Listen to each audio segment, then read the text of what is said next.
राजनीति के पुरोधा कार्यक्रम में आपका स्वागत है। आज हम बात कर रहे हैं एक ऐसी शख्सियत की जो शाहजहांपुर की राजनीति में एक बड़ा कद रखती हैं। स्वर्गीय सतपाल सिंह यादव की हम बात कर रहे हैं। एक बहुत बड़ा राजनीतिक बायोडाटा है उनका। जैसे उनके बारे में अगर बात करें तो 5 बार वो विधायक रहे, 3 बार सांसद रहे, 3 वर्ष तक वो नेता विरोधी दल रहे, 19 महीने वो केंद्र में मंत्री रहे, राज्य मंत्री, जब अटल बिहारी वाजपेयी की सरकार थी। और खाद्य एवं नागरिक आपूर्ति मंत्रालय उनके पास रहा राज्य मंत्री के रूप में। कैबिनेट मंत्री उनके सुरजीत सिंह बरनाला उस समय हुआ करते थे। बहुत बड़ा नाम एक शाहजहांपुर की राजनीति में है। उनके बारे में बात करने के लिए हमने 2 मेहमानों को अपने आमंत्रित किया है। एक मेहमान है हमारे साथ में डॉक्टर सुरेश मिश्र जी। आपकी बात है कि जो बाबूजी के शब्दों में अगर कहें तो वो आपको अपना राजनीतिक गुरु कहा करते थे। और दूसरे हमारे उनके एक पारिवारिक मित्र के रूप में हमारे साथ हैं श्री खालिद अली खान जी। और तो हम जानेंगे इनसे बाबूजी के बारे में कुछ ऐसी बातों को जो एक कुछ अनछुए पहलू होते हैं जो जनता को नहीं पता होते हैं।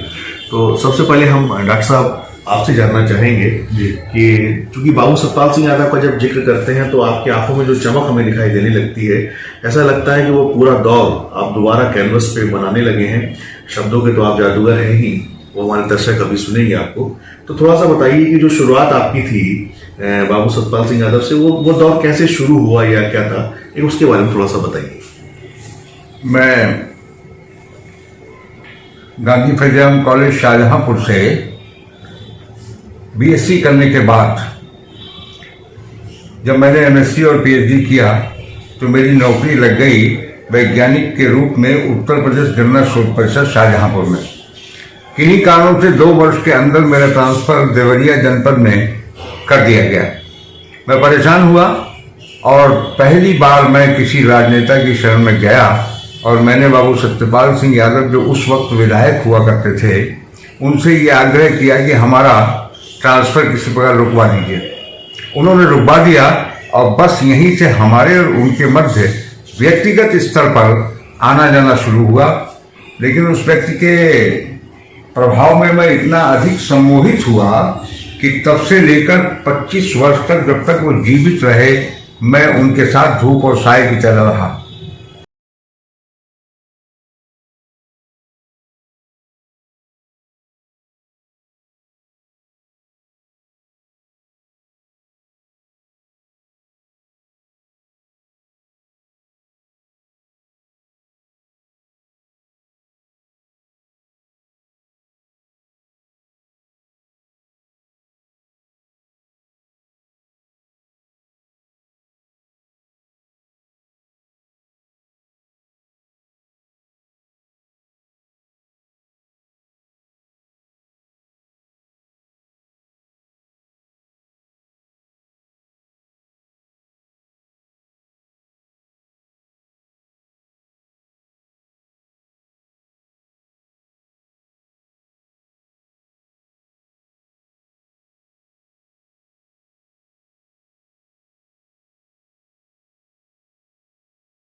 सतपाल सिंह यादव का अभी आपने विषय बताया, इसके बारे में डॉक्टर साहब से हम अभी और जानेंगे।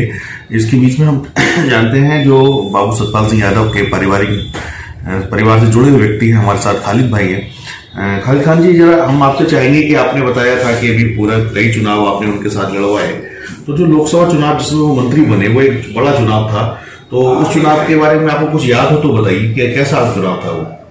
चुनाव था जैसे बीजेपी से बाबूजी को टिकट मिला था तो उस समय हम परमानेंट साथ रहते थे, चुनाव में साथ में वैसे ही रहते। हमारे बाबूजी से दिली प्रेम था, तो बचपन से हमारे पिताजी से दोस्ती थी, तो बचपन से आना जाना सब देखा वाली। तो जो था चुनाव में साथ में रहे, जिले में साथ में घूमे, शहर में माननीय सुरेश खन्ना जी भी साथ में घूमे थे, मीटिंगें करी, चुनाव जीते। और चुनाव में बहुत परसेंटेज तक मुसलमान जुड़ा रहा था। ये आपने बड़ी बात बताई कि भाजपा से उन्होंने चुनाव लड़ा और ये कहा जाता है कि मुसलमान जो है भाजपा के साथ नहीं आता। ये शायद बाबू सतपाल सिंह का ही एक कथ था कि मुस्लिम पक्ष भी उनके साथ आया जब वो भाजपा में आए। इसके बारे में अभी हम आगे जानेंगे डॉक्टर सुरेश मिश्र जी के साथ। उसके पहले हम एक लेते हैं ब्रेक, मिलते हैं ब्रेक के बाद। ब्रेक के बाद आपका स्वागत है और आज हम बात कर रहे हैं बाबू सतपाल सिंह यादव की एक शख्सियत के रूप में राजनीति के पुरोधा में। हम फिर से पहुंचते हैं उनके जो राजनीतिक गुरु रहे हैं, ये श्री सुरेश मिश्र जी डॉक्टर साहब जो हैं हमारे बीच में। डॉक्टर साहब आप ये बताइए कि जब बाबू सतपाल सिंह यादव एक दल छोड़ के दूसरे दल में जाते थे और वो जीत जाते थे, हाँ, तो क्या उनके व्यक्तित्व में ऐसा क्या आकर्षण था या क्या जादू था कि वो राजनीतिक दल बदलते ही जीत भी जाते थे? दरअसल एक विशेष बात आपको बताऊं कि राजनीति में दो प्रकार के लोग होते हैं। एक वे जिनके पैर खुद मजबूत होते हैं और वे अपने पैरों पर ही चलते हैं, और दूसरे वे होते हैं जिनको बैसाखी की जरूरत पड़ती है। जहां तक मुझे जानकारी है, सत्यपाल सिंह यादव ने कभी एक पार्टी से दूसरा चुनाव लड़ा ही नहीं। सतपाल सिंह यादव ने कांग्रेस से चुनाव लड़ा, सतपाल सिंह यादव ने बीजेपी से चुनाव लड़ा, नारे भी लगा करते थे और वो नारे कांग्रेस खेमे से लगते थे और बहुत लोकप्रिय नारे हुए कि दरबल्लू फंसा शिकंजे में मोहर लगेगी पंजे में। ये नारा शाहजहांपुर में लंबे समय तक गूंजा। आप जरा कल्पना करके देखिए कि जो आदमी अचानक एक पार्टी छोड़कर दूसरी पार्टी में चला जाए और वहां भी विजय श्री का वो वर्णन करे, उसके पीछे पूरी लॉबी चल रही थी। इसका मतलब यह है कि वो दर हकीकत जमीन से जुड़े हुए जननायक थे सत्यपाल सिंह यादव, जिन्होंने अपनी प्रतिभा, योग्यता और मेहनत का परचम शाहजहांपुर में लंबे अरसे तक लहराया।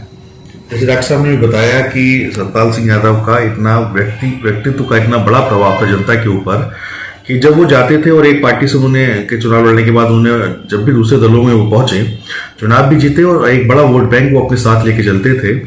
इसकी वजह से उनका राजनीतिक कद काफी बड़ा रहता था यहाँ की राजनीति में। अब हम उनसे समझेंगे कि उस समय के जो उनके प्रतिद्वंदी थे वो कौन हुआ करते थे और किस तरह से उनके बीच में प्रतिद्वंदिता चलती थी। डॉक्टर साहब हम आपसे समझना ही चाहेंगे कि उस समय के जो उनके प्रतिद्वंदी थे वो कौन माने जाते थे, कौन लोग थे और किस तरह की प्रतिद्वंदिता थी? देखिए, जब तक वो प्रदेश की राजनीति में रहे तो उनके प्रमुख और समकक्षीय प्रतिद्वंदी के रूप में मैं तत्कालीन विधायक ठाकुर सोलन विक्रम सिंह का नाम लेता हूं।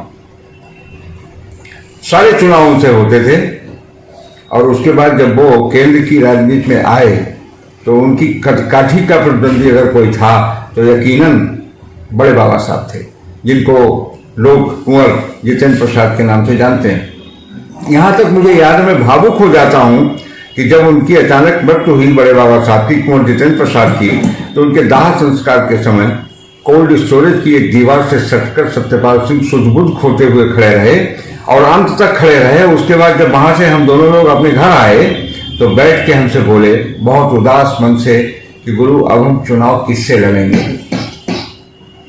मेरे आंसू छलक आए कि उनका कहना था कि मेरी कदकाठी का तो आदमी ही चला गया, चुनाव हम किससे लड़ेंगे। ये बड़ी बात होती है। राजनीति में उन्होंने कभी बदले की भावना से कोई काम नहीं किया और चाहे उनका कितना भी कठोर शत्रु क्यों ना हो, सतपाल सिंह ने उस शत्रु से बदला लेने के बारे में तो अपने जहन में कभी ख्याल भी नहीं लाए।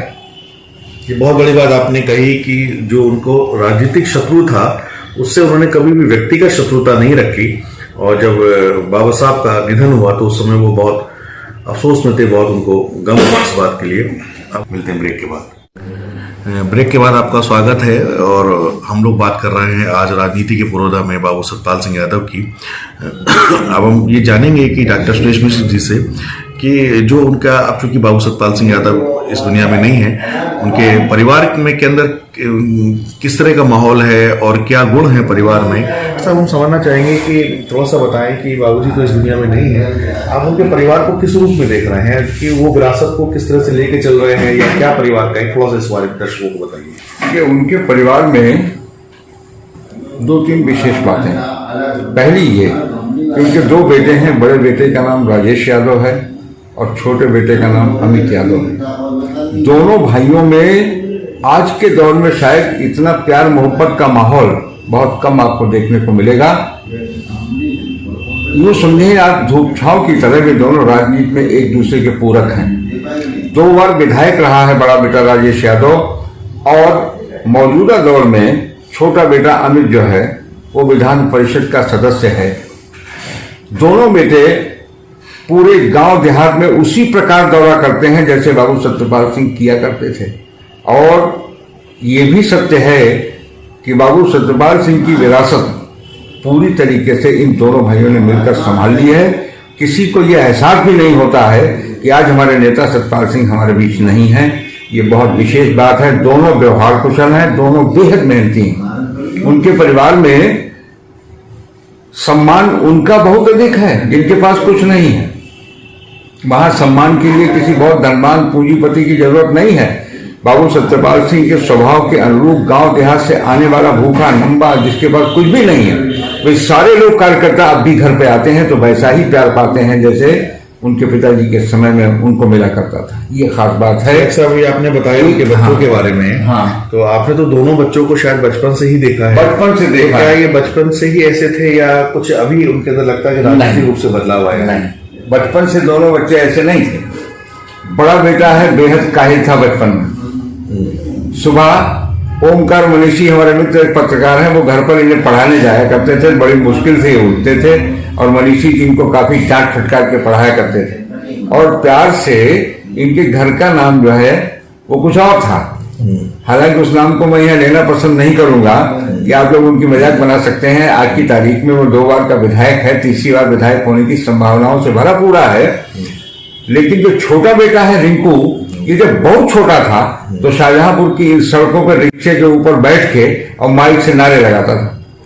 जब बेहद छोटा था, यही एमएलसी साहब नारे लगाते थे। इनको मैं गंगा स्नान पर एक बार ये खो गए थे तो इन्हें ढूंढने के लिए 50 आदमी निकले थे और मैं इनको किसी तरह से गंगा जी के किनारे से गोद में लेकर उठा के तो इनको आया था। बेहद नटखट और बहुत सुंदर भी था ये रिंकू, बचपन में बहुत ही सुंदर था। हालांकि अब भी उसकी पर्सनालिटी में कहीं कोई कमी नहीं है, लेकिन उसकी व्यवहार कुशलता और अपने से बड़ों को आदर देना ये उसकी अदा है जिस पर मैं भी कुछ हद तक फिदा हूं। अभी डॉक्टर साहब ने बताया कि बच्चों के बारे में कि कैसे उनकी अदा पे वो भी फिदा है।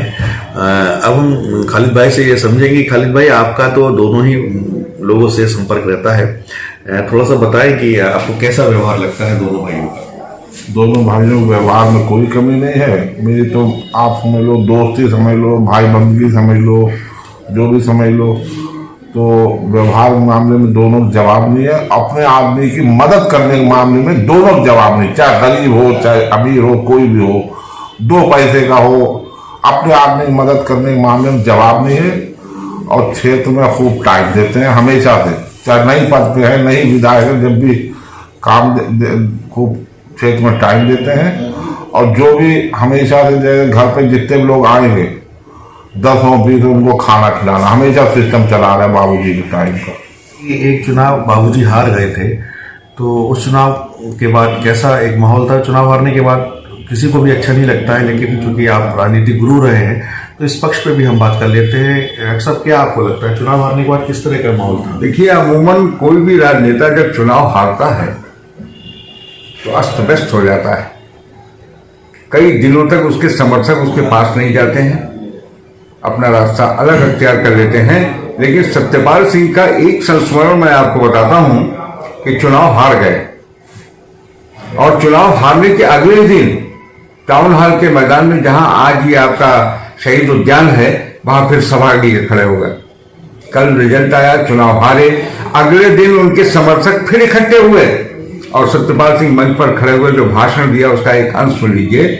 सबसे पहले अपने समर्थकों से कहा कि अहीं बहुत बसंत ऋतु इन डालों पर फूल, फिर बसंत ऋतु आएगी, इन डालों पर फिर से फूल खिलेंगे। तालियां बजी, हौसला बढ़ा और कुछ ही क्षण रुक के जब गांव की भीड़ आई तो बाबूजी बोले कि ना बेंदुला बूढ़ो हो ना बल खाई गई तरबार।